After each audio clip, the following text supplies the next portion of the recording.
Secangkir kopi, Inspirasi, cerita imajinasi, yang tertuang dalam jelajah makna semesta.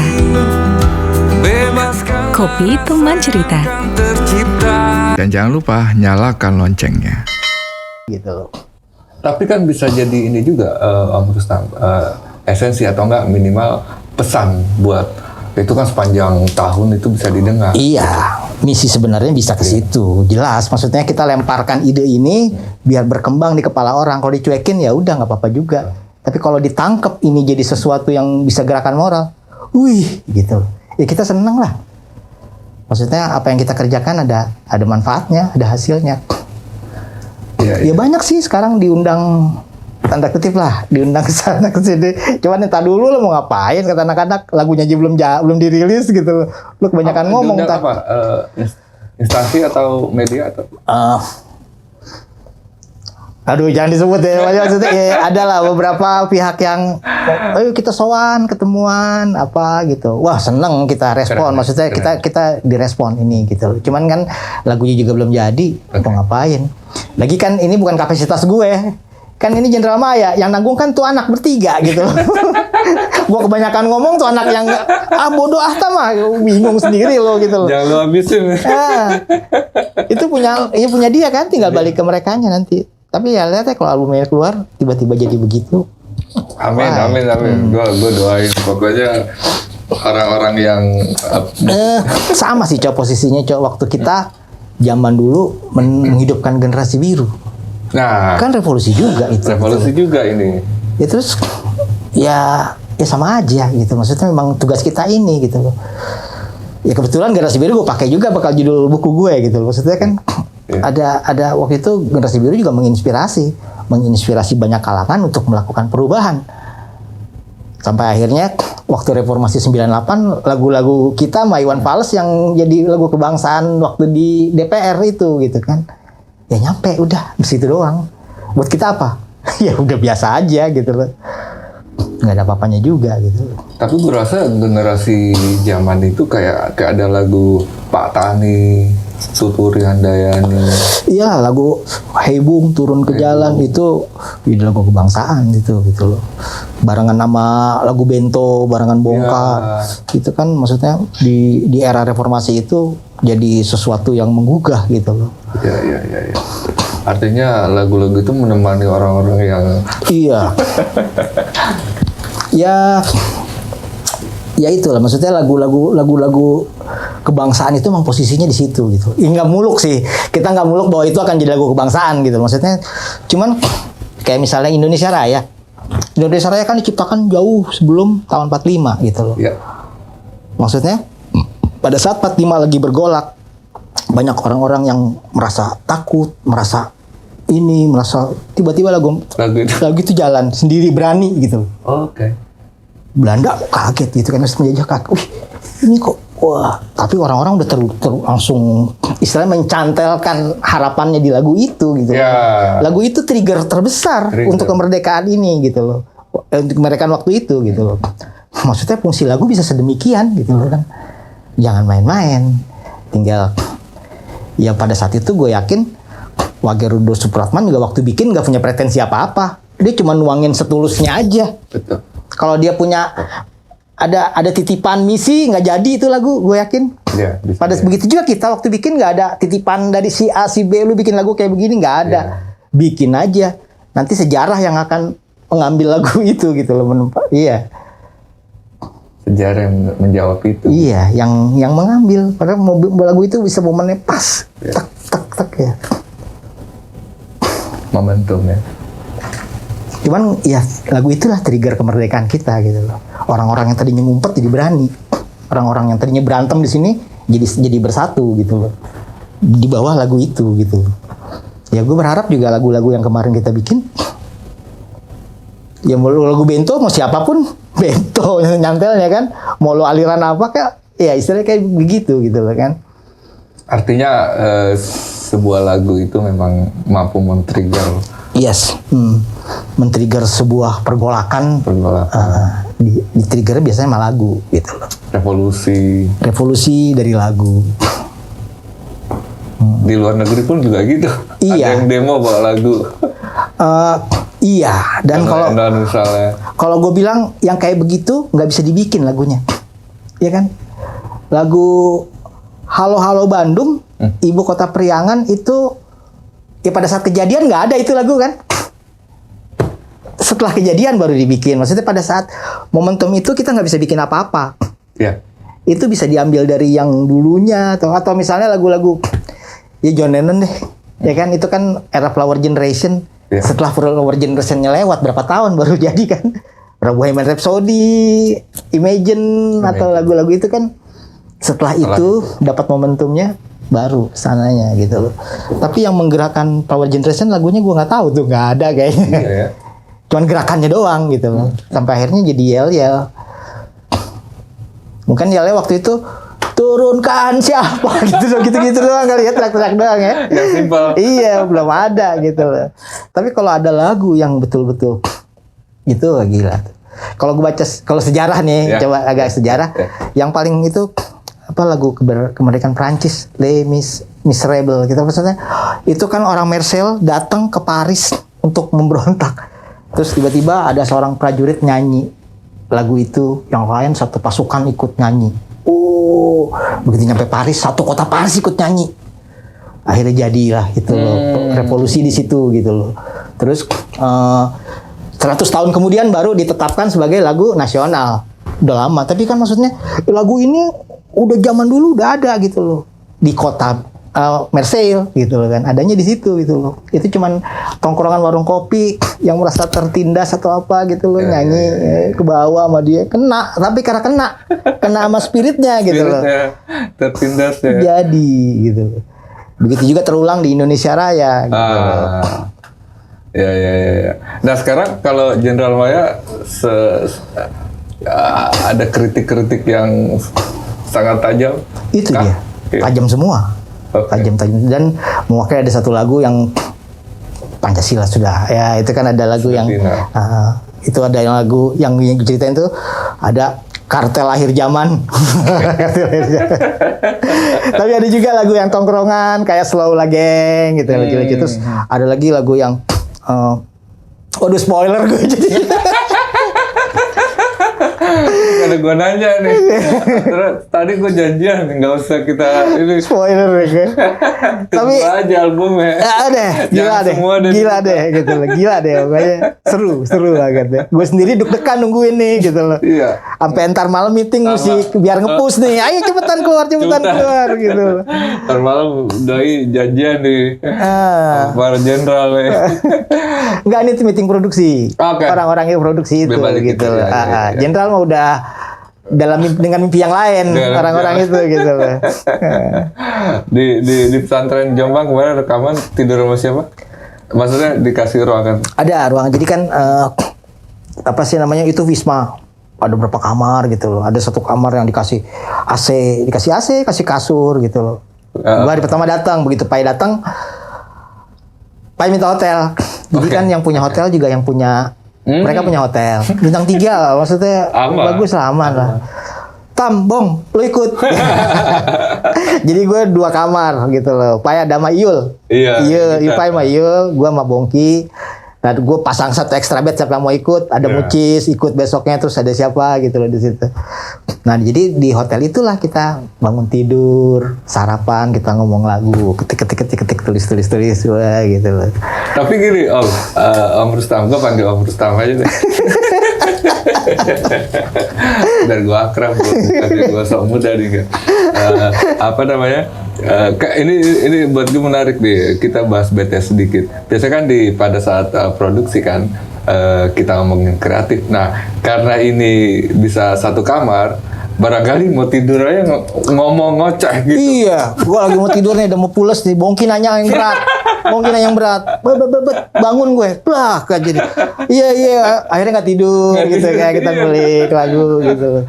Jadi nggak ada liburnya gitu. Ini seniman gitu memang. Terus gitu sampai. Malah kadang ada yang mau tidur gitu, niatnya gue mau istirahat nih. Ini seniman, nih bicara seniman. Mau tidur gitu, otaknya kemana-mana gitu, bangun lagi sendiri. Iya, emang gitu. Banyak. Gue nyatetin ada sekitar 20, yang 10 buat yang lain. Iya. Buat next project gitu kan. Iya, dipisahin gitu. Jadi memang kerjanya gitu, Cok. Jadi gue bikin ya sama Bongki, toilet-toiletan, bawa ke studio. Nanti Pai itu yang final akhirnya. Karena dia yang nyesuain buat harmoninya. Ya. Ini nggak enak nih liriknya, istilahnya gitu kan. Gokil, keren. Cari yang lain buat biar asal enak dinyanyiin gitu. Ya. Enak di bagaimanapun ini lagu kan mesti enak di sini dulu gitu. Iya. Jangan maksain ngotot. Ini kata ini penting nih, kita mesti pertahankan, nggak bisa gitu. Kalau nggak enak jatuhnya ya kita buang gitu loh kan. Jadi memang proses pada saat guide itu yang final song lirik tuh pada saat itu gitu. Ada bagian-bagiannya. Nah, ya pokoknya ya kalau di tangan Pai bisa separuh diganti tuh. Iya bener kan, begitu ketemu ganti. Oh. Separuhnya diganti. Lu lihat ya di itunya General Maya. Ada satu lagu yang dikulik sampai ganti begini semua ikut tuh. Satu studio ikut gitu loh. Ikut kasih andil. Wah, usulan begini. Tapi para jenderal tuh asik ya, secara jiwa artinya terbuka ya. Terbuka. Tim-tim. Ada ide apa gitu ya. Masih bisa sampai situnya gitu. Iya, tapi memang kan dari awal udah ini rules-nya nih, ini areanya Ya, di sini. tujuannya gitu. ke sini Alat kreatifnya nih. di sini gitu loh. Ya cuman kan ya demi kepentingan konten, Iya. anak-anak ngegerecokin. Si Mike lagi bikin lagu disodor-sodorin kamera, digituin gitu. Ya terima mereka juga. Iya. Ya udah gitu loh. Memang Mau. mau nggak mau gitu kan. Lagi enak, nih udah motek nih, udah gatel. Sebentar diwawancarain. Aduh, kan sialan gitu. Tapi ya udah, memang itu bagian dari konsep kita gitu. Konsep. Ya terimalah, udah dulu gitu. Udah selesai. Apaan tadi ya? Udah selesai syuting, apaan tadi ya, kita mau bikin apa ya? Lupa, cari yang lain lagi gitu. Berapa hari sudah? 2 minggu. 2 minggu. Jadi 3 hari Karantina. pertama studio. Terus rekaman seminggu. Sama itu terus yang sisanya masuk vokalis. Roy datang, David datang, si Rujek datang gitu. Rujek duluan datang. Sayang 3 ya? Iya, Berarti dalam satu album itu cuma 3 penyanyi? 3 penyanyi. Roy ada 4 apa 5 gitu loh. David 2, Rujek 1 sama 2. Pai nyanyi 1, Bongki nyanyi 1. Nah ini pertanyaan nih, kenapa nggak Ipang 1 lagu atau 2? Nggak ada masalah sih sebenarnya, karena anak juga nggak ada masalah. Cuman waktu itu ya gua jadi tinggal Iya. istilahnya memang cepet gitu loh. Iya. Drummer aja kan sebelumnya kan jalan sama Masto anak-anak kan. Oh, F13? F13 kan sebenarnya kalau mau dikait-kaitin masih panas sama bawa Masto, tapi enggak. Ada Sugi. Sugi drum. Sugi itu kru drumnya Kotak. Memang tinggal di rumah Pai.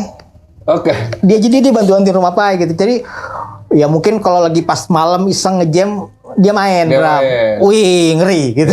Ya udah ngeri ya. Udah Sugi aja. Udah. Yang praktis kan Yang biar praktis. sekalian bawa jalan gitu loh. Tapi di sana masuk Bobby. Ada Bobby Nilam anak Malang. Ikut dia jadi berapa lagu dia berdua sama Sugi gitu loh. Ya semua memang ya kepentingan pada saat itu aja sih. Ya maksudnya walaupun drummer pasti perlu gitu, tapi dalam ya udah deh pakai mesin dulu sementara misalnya kayak gitu-gitu gitu loh. Nanti kita bikin lagunya. Lagi. Iya, tapi di sana enggak langsung gitu loh. Seru Si banget. Sugi begitu hari pertama gemeteran dia. Nervous. Waduh, nggak berkembang gitu kan. Padahal jago. Iya. Jago biasa lah. Ketutup. Lu kenapa Gi? Sama jenderal. Akhirnya masuk Bobby gitu kan. Setelah hari berikutnya baru si Sugi bisa enjoy. Baru keluar tuh gitunya apa?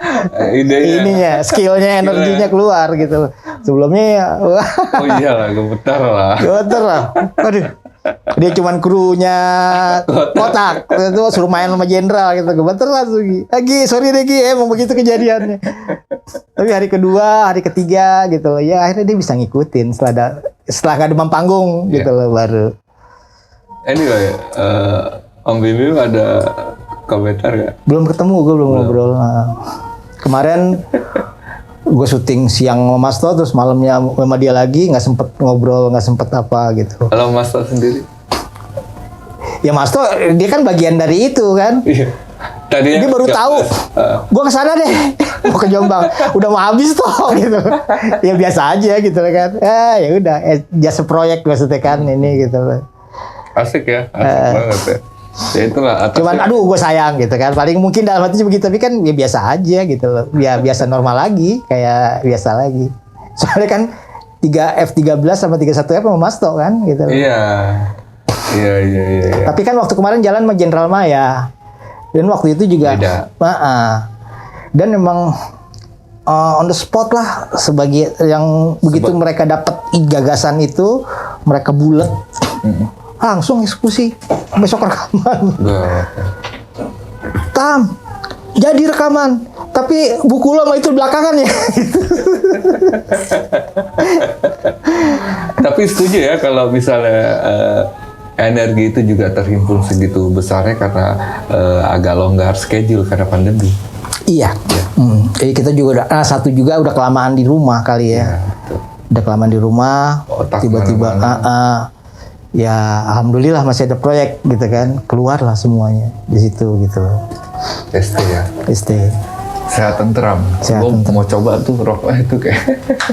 Tapi kalau satu tim udah berubah rokoknya semua. Dia dapat lah tiap hari sampel apa gitu kan ya.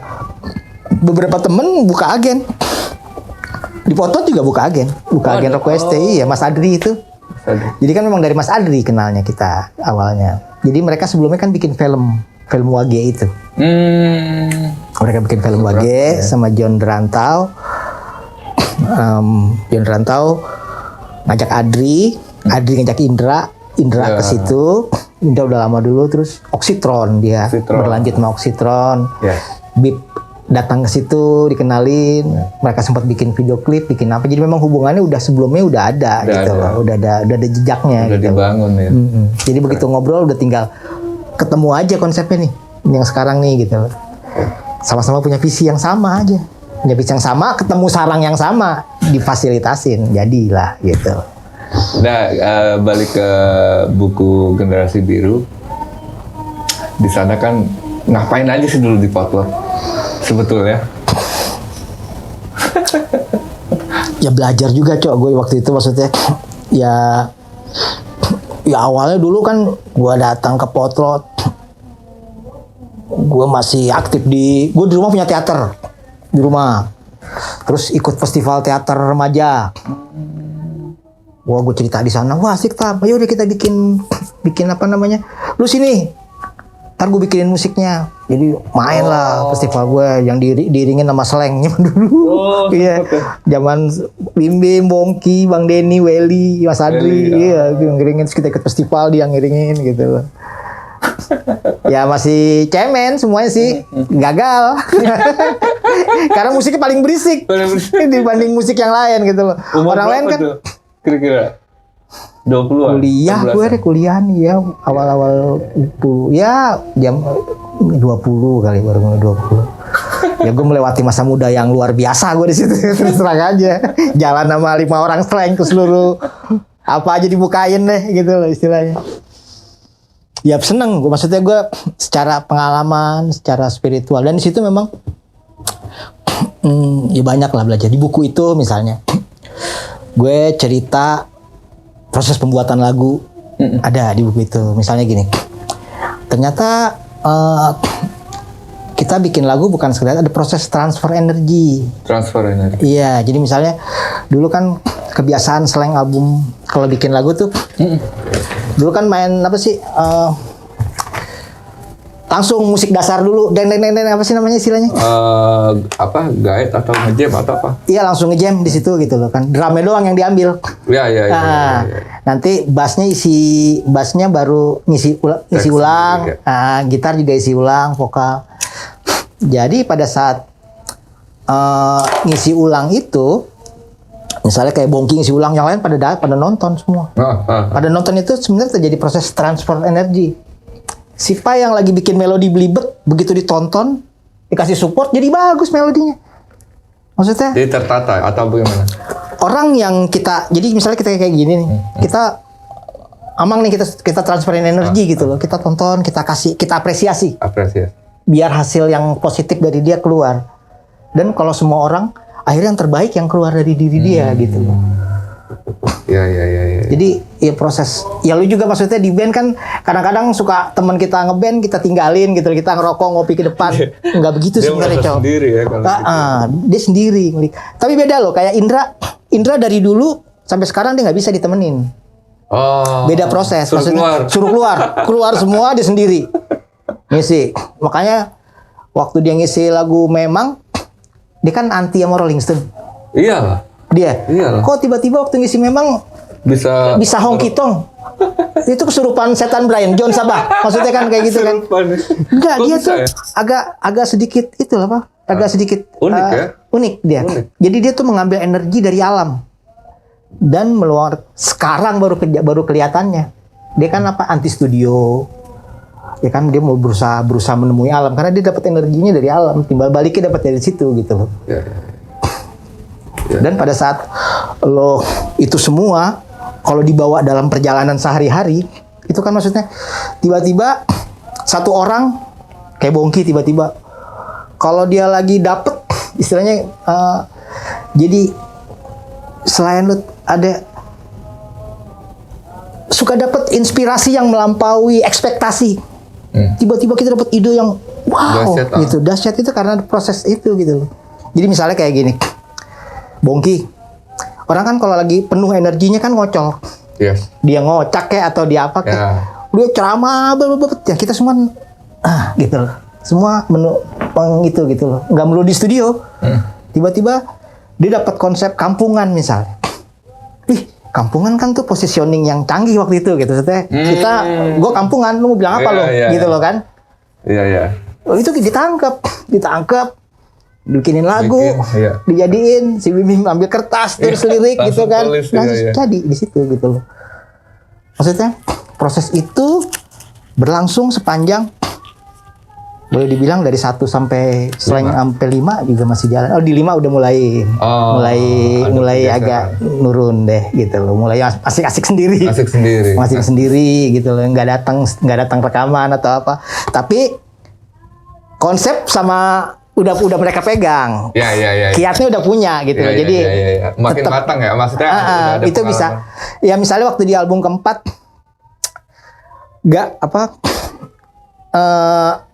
wacana ilmu konsepnya itu udah di dia tinggal dikembangin dalam bentuk misalnya mereka berimajinasi membayangkan sebuah suasana kesepian kayak apa sih, didramatisir sampai akhirnya dapet kayak gitu-gitunya. Tapi bener-bener take vokal jam 2 pagi di puncak kayak gitu-gitunya untuk dapet kayak gitu-gitunya gitu loh.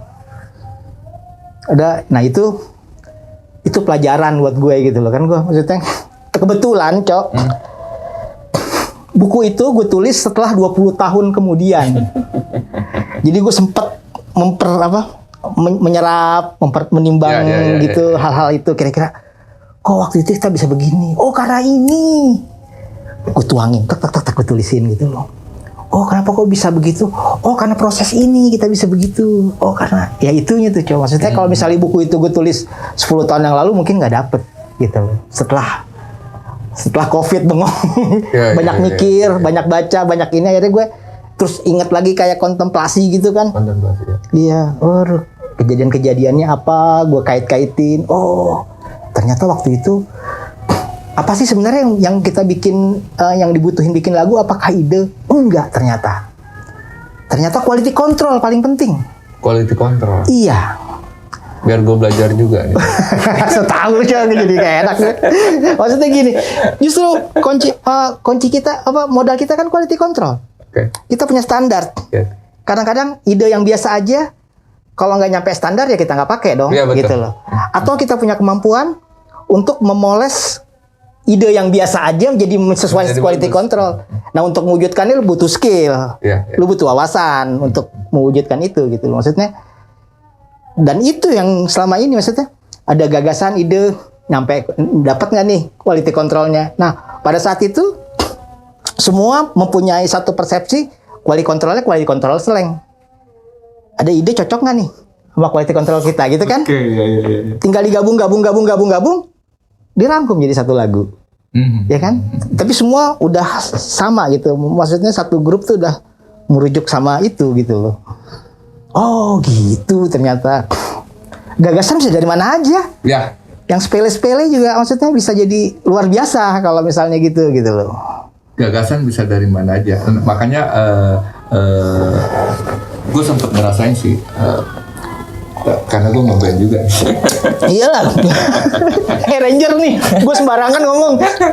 Besok gue dicelain orang. Enggak, gue demen ngorek. Karena kan bukan buat gue doang nih belajar. Oke. Buat teman-teman juga. Alhamdulillah. Semoga 10 tahun lagi anak gue nonton gitu ya. Amin. Iya. Ini penting banget. Karena gue juga terbuka. Gue dapet ilmu itu bukan cuma dari buku ya, dari orang juga bisa gitu, dari teman juga bisa. Nah makanya gue bilang, tapi ini gue mau nanya agak sedikit tajam nih. Artinya dulu ikut di F13 berarti ya proses formasi yang ke-13.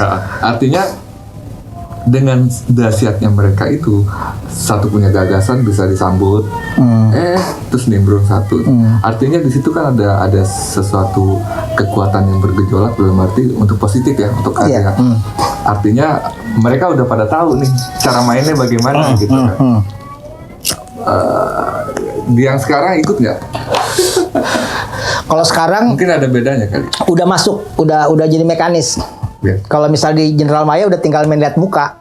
Ya. Gue lihat mukanya, bahasa muka aja nggak cocok ya udah. Ya. Kita cari sampai dapat mukanya cocok. Ini dia nih gitu. Jadi ya bahasa muka aja ya.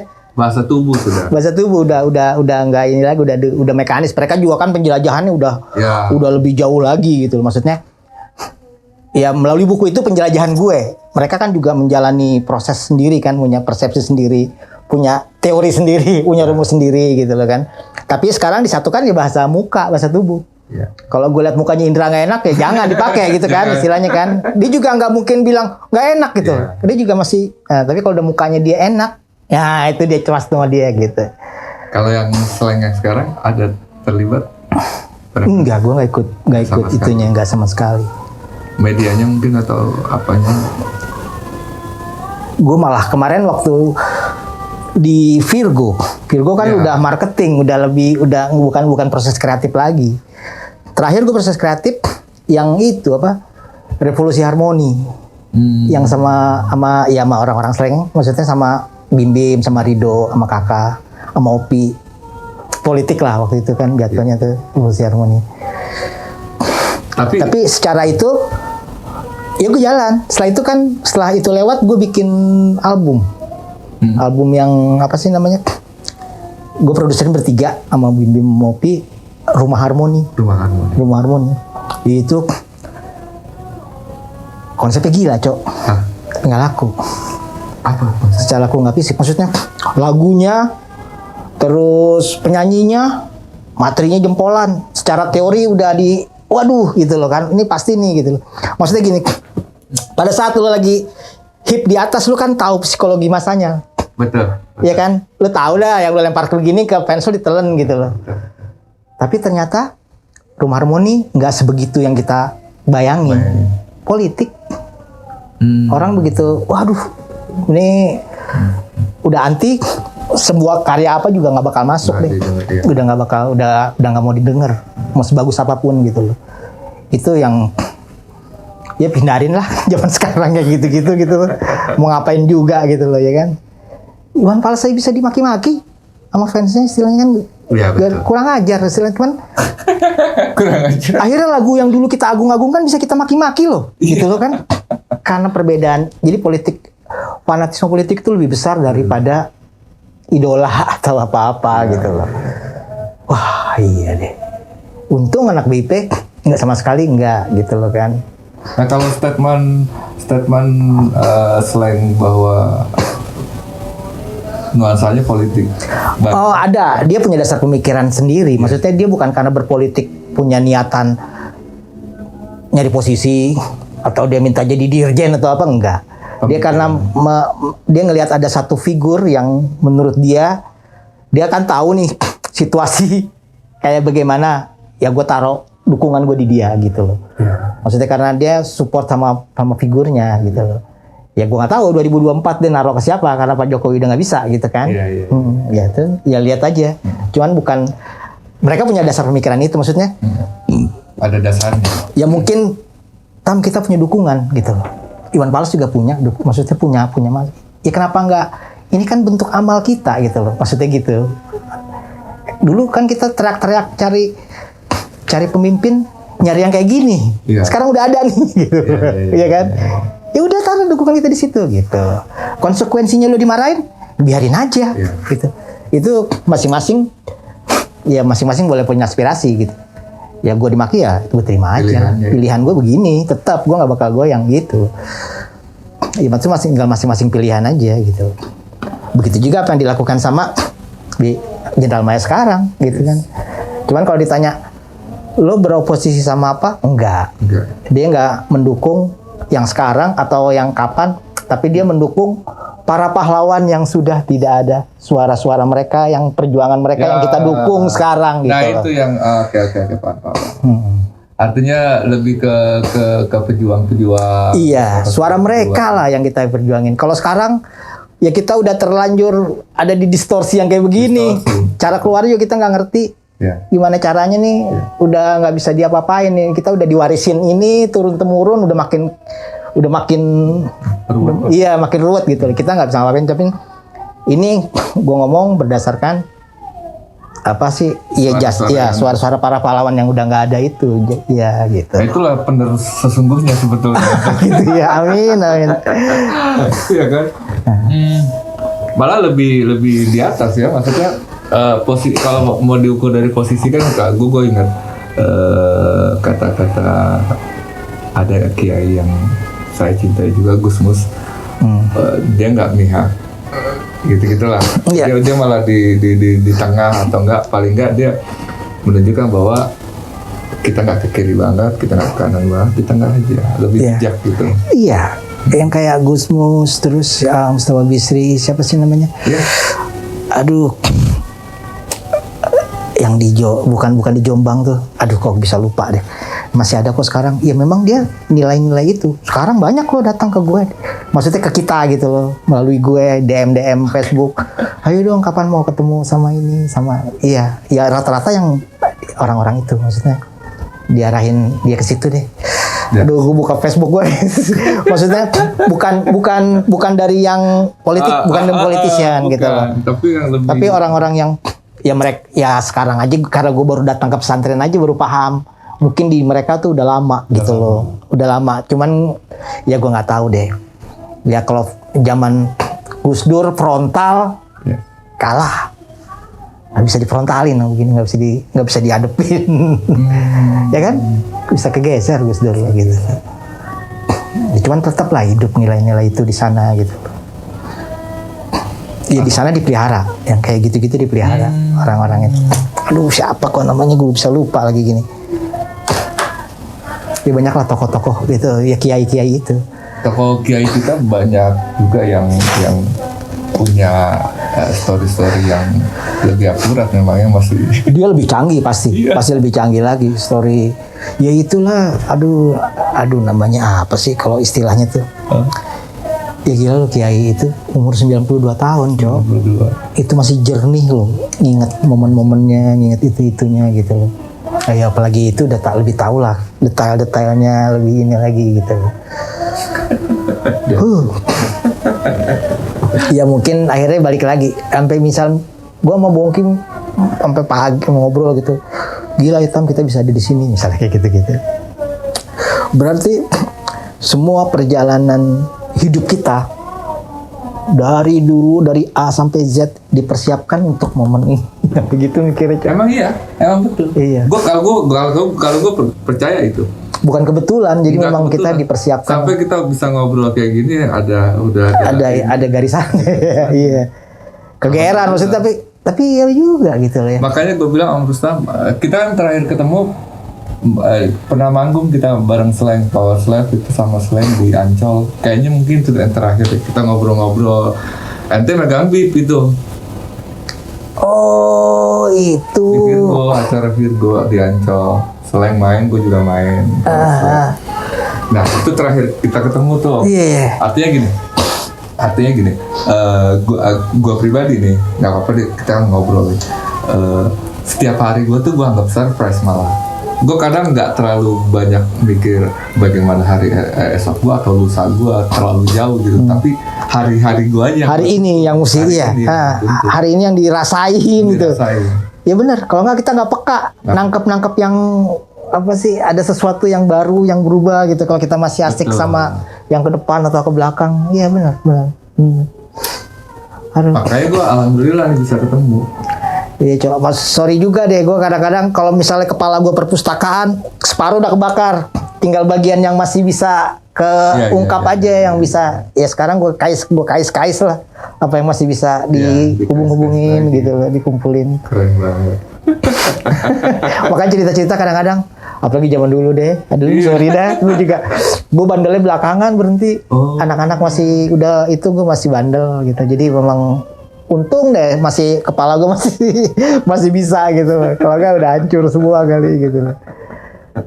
Oh pernah juga ya, narkoba pernah. Wah. Paling belakangan gue urut. Aduh. Bisa telat. Kalau misalnya ya kalau Tuhan bukain gue jalan dulu udah mati kali gue. Istilahnya kan gitu. Kenapa Tuhan tiba-tiba ngebukain sekarang gue dikasih ini, dikasih semangat lagi untuk jalan lagi ya karena memang Tuhan juga pas kali naruh. Kalau lo dikasih kemarin, gitu ya. Betul. Sama lah waktu itu hancur juga gue. Parah. Termasuk zaman di Virgo itu masih gue.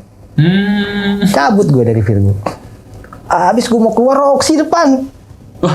Ya kan, teman-teman datang lewat, cabut gue. Kebetulan industri lagi hancur, ya kan. Ada satu momen, sayang gue nggak bisa cerita nih, Cok. Di Virgo, gue dapat sebuah kejadian yang rangkaian kejadian sih, Pak Luis deh, gue dapat bocor dari Pak Luis tuh. Peristiwa itu yang membuat industri musik hancur. Oh ya. Ada kejadiannya.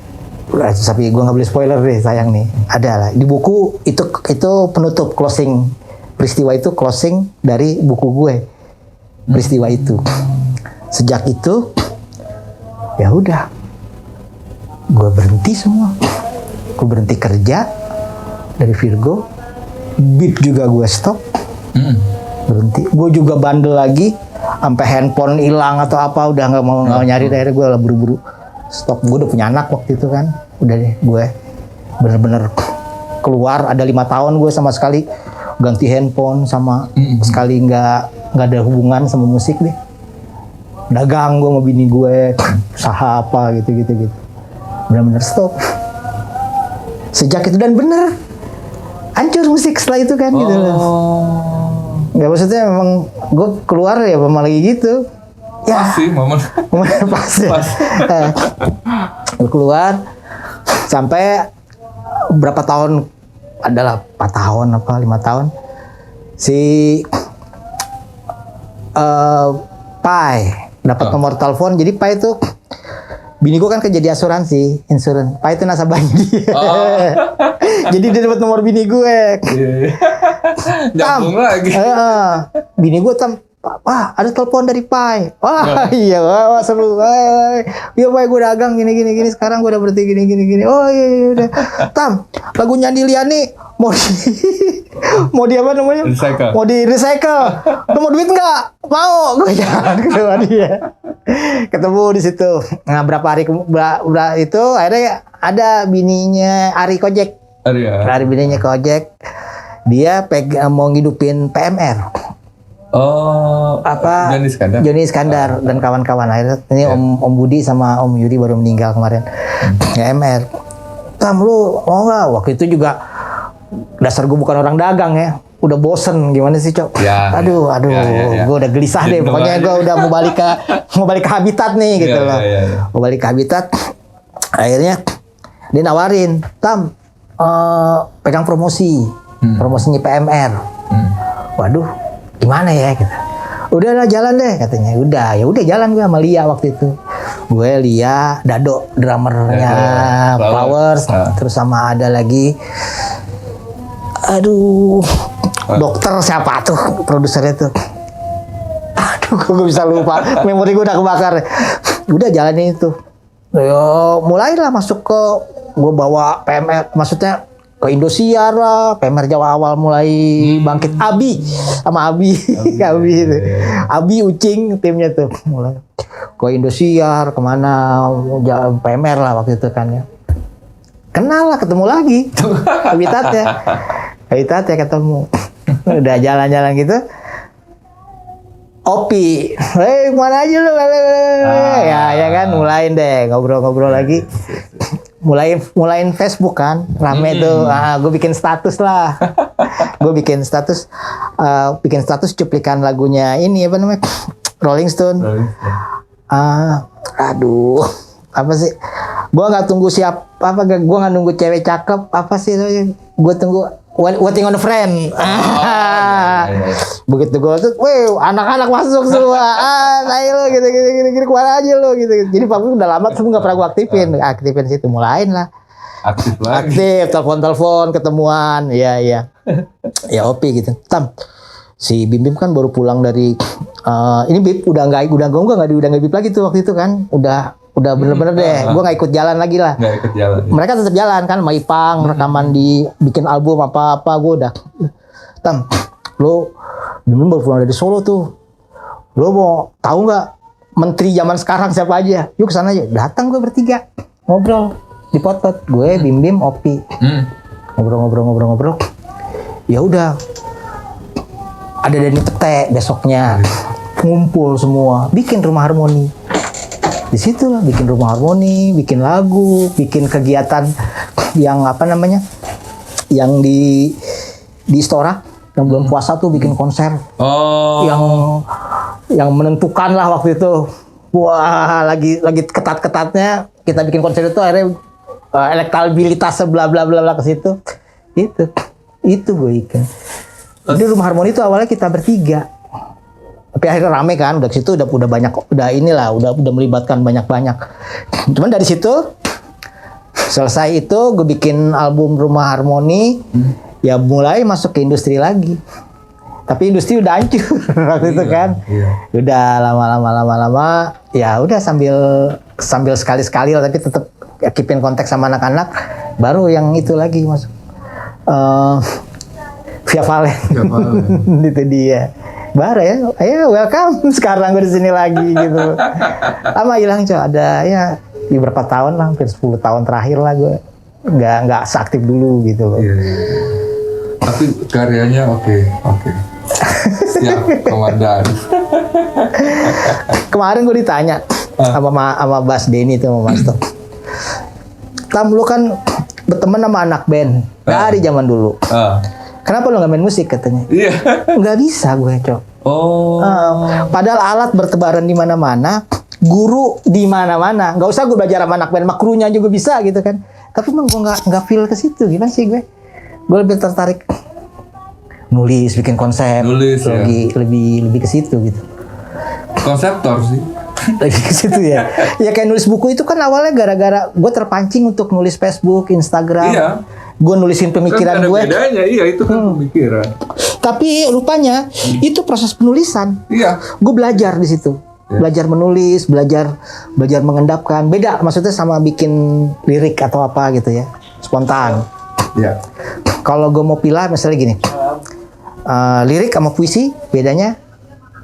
Beda. Maksudnya kalau puisi kan udah ada ketukannya di situ. Yeah. Kalau sampai waktu kumai udah ada beatnya. Nah kalau lirik kan bagian dari musik gitu loh. Nah sebentar lu balik lagi ke situ gitu loh. Esai bentuknya. Nah itu prosesnya lebih beda lagi. Akhirnya yang rupanya bikin sedikit satu status aja itu mikirnya bisa berhari-hari ternyata gitu loh kan. Dan keren-keren postingannya.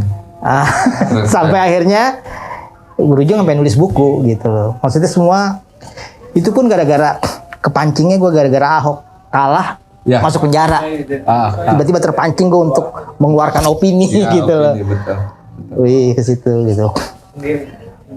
Politik gue nggak mendukung siapapun gitu. Tapi gue person, gue simpati. Gue simpati kepada personnya gitu loh. Maksudnya ya udah jalan lah jadinya gitu loh. Tapi di luar itu ya gue dapet hikmah, ya gue bisa nulis lah sekarang. Iya. Berani nulis gitu. Berani nulis satu rangkaian sampai selesai gitu loh. Dari sekolah memang Enggak. Enggak Gue dulu stamper cik. Malah sama sekali enggak. Cuman gue lebih ya itu dulu teater pun penyutradaraan atau acting biasa aja. Ternyata penulisan gue kenanya mestinya gitu. Mestinya dari awal gue bikin naskah kalau gue tahu. Kalau gue tahu, tapi kan proses berpuluh-puluh tahun itu baru berani menyimpulkan. Oh iya, inilah dunia gue gitu. Iya. Keren. Tulisan naskah terus bisa film, wih keren. Nggak tahu lagi tuh bikinnya. Gue kadang-kadang nonton kemarin Bumi Manusia gitu ya. Kan gue baca buku Pramudia, gimana caranya dia nggambarin suasana itu ke dalam skenario, itu nggak nyampe gue. Nah itu dunia yang lain lagi tuh, jelajahnya tuh butuh proses lagi kayaknya gitu. Iya. Tapi buku ini kita nantikan banget. Amin. Semoga. Aduh, keren tuh. Sekarang lagi diedit. Mudah-mudahan akhir bulan ini udah masuk ke desain. Nah, setelah itu gue mau ketemu Steve. Percetakan. Ada launching nggak sih kira-kira nanti? Belum tahu. Pengennya Perlu ya kali ya. Launching secara streaming mungkin. Iya ya. Oke, boleh juga tuh ya nanti deh. Amin.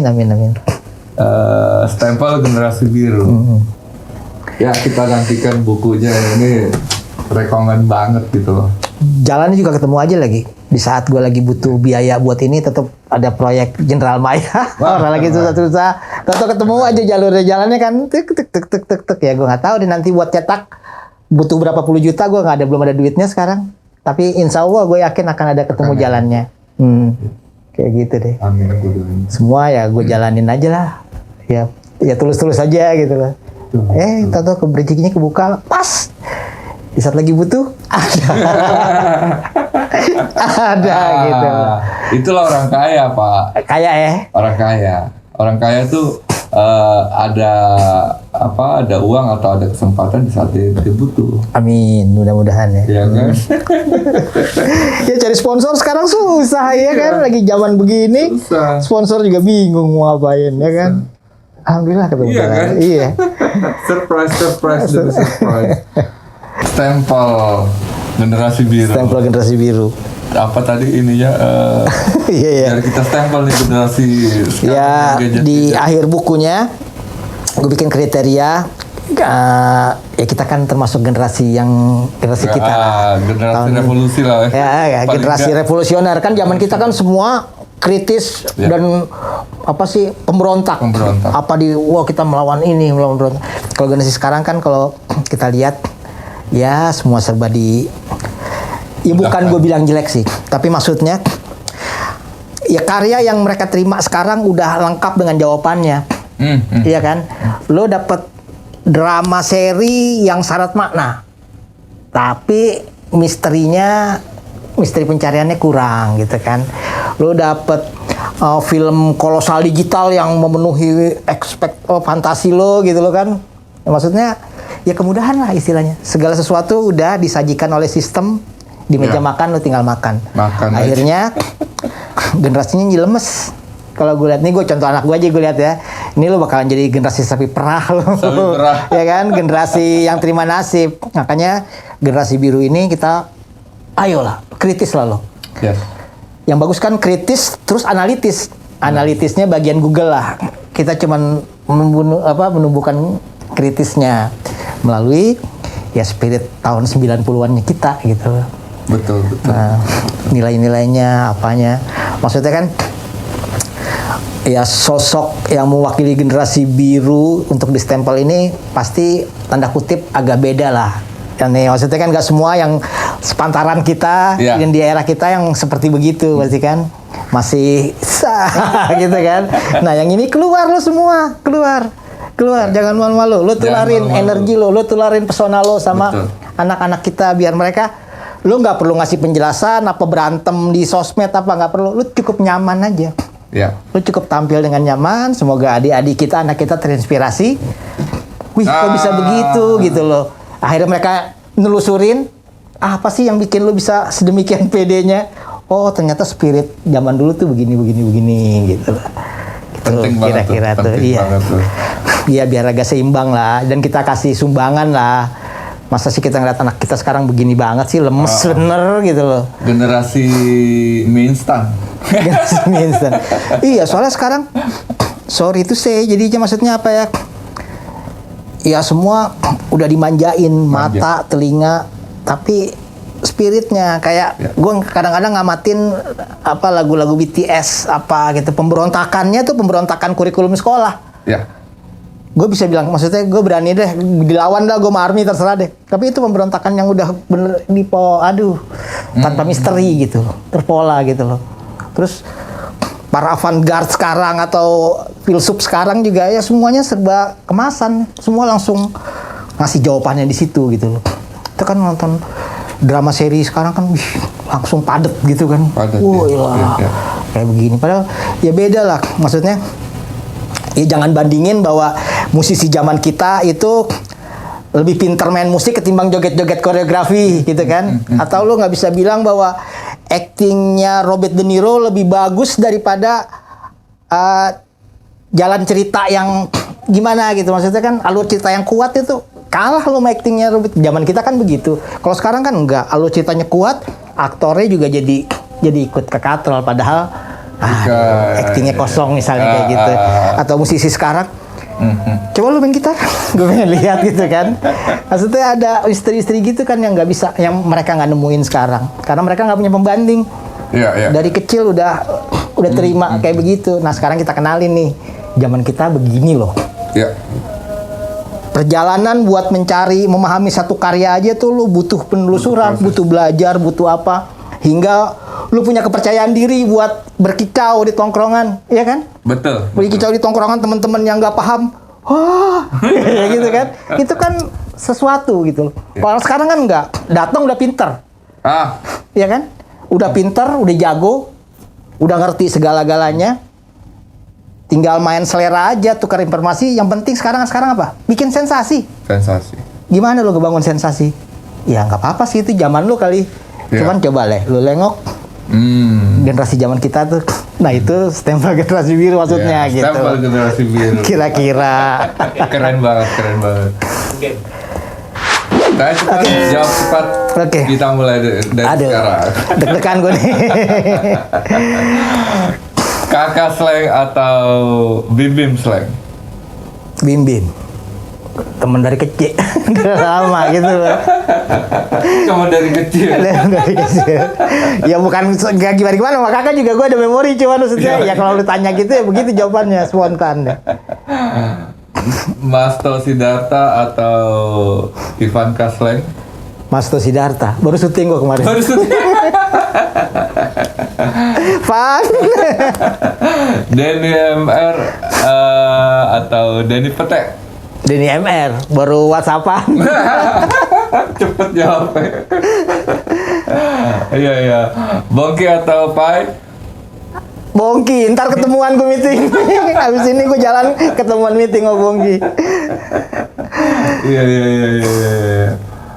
Proses atau hasil? Proses. Iya. Orang lama ya? 90-an. 90-an. Proses. Proses. Akar atau daun? Akar tuh lebih gitu lah. Yes. Kita banyak belajar nih. Waduh. Alhamdulillah. Proses tuh memang sangat membentuk kita. Kepuasannya juga beda lah. Yes. Aduh, ejakulasinya tuh ya hanya bisa dikalahkan oleh ejakulasi yang sebenarnya. Dan yang sebenarnya itu absolut sekali.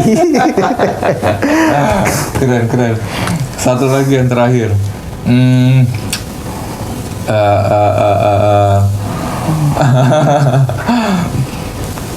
Pahit atau manis? Manis. Gue nggak bisa ngopi kalau pahit. Pasti ada manis sedikit aja. Iya. Tapi kita tahu manis setelah tahu pahit. Iya. Tetap. Kita tahu wangi setelah kita tahu bau busuk kayak apa gitu ya. Jadi ya kita tahunya manis karena pahit dulu gitu kan. Tapi kalau ditanya pilih ya manis lah gitu. Terakhir satu lagi. Slang atau Jenderal Maya? Jenderal Maya. Wah. Sekarang lagi ngerjain. Sekarang gue lagi berapi-api nih nasionalisme. Aduh. Sorry Slanker, Biper, sorry ya. Kamu sih hari ini Eke. Oke, kita akan ketemu di cerita selanjutnya bersama Om Rustam Rastamani. Oke, yeay. Lain kali kita undang lagi ya. Thank you. Thank you. Cukup Pak. Secangkir kopi Inspirasi, cerita imajinasi, yang tertuang dalam jelajah makna semesta. bebaskan Kopi teman cerita. tercipta. Dan jangan lupa nyalakan loncengnya.